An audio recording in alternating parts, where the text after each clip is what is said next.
my favorite place around Williamstown is a run that we do called Birchbrook Triple R, which is about 11 miles with a lot of elevation gain.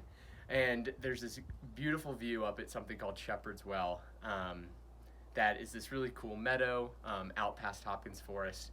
And no one is ever out there, so you're always on your own. And it's just a really wonderful view and part of nature. My absolute favorite spot on campus is the sandy beach on the Hoosick River behind Coalfield. It's such a nice little secluded part. You feel like you're so far away from everything else when it's really 2 minutes away from all the Coalfield athletic fields. But it's a great spot to run to. It's a good distance away from campus. You get some hills.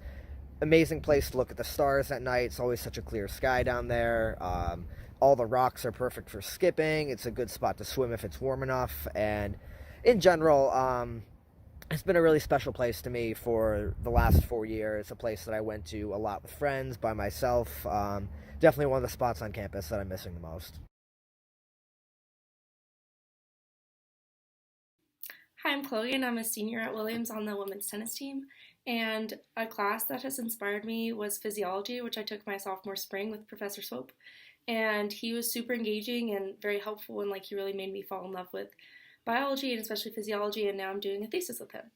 So the professor and the class that inspired me the most at Williams is definitely Amy Gehring with Chem 153. So that was my first chemistry class at Williams. I had no thought about being a chemistry major when it came to Williams. Wasn't even something I considered, but I took the placement tests with all the rest of the placement tests, and she was the chair at the time in the department, so I met with her to talk about my results from the test, and she really convinced me to switch into that class, drop one of the other ones I had pre-registered for, and I wasn't sure if I was making the right decision at the time, but pretty quickly into that first chemistry class, she had me sold on the subject, the major, the department, the whole thing, and now here I am 4 years later, finishing the major and doing my thesis in chemistry, so I'd say she did her job pretty well.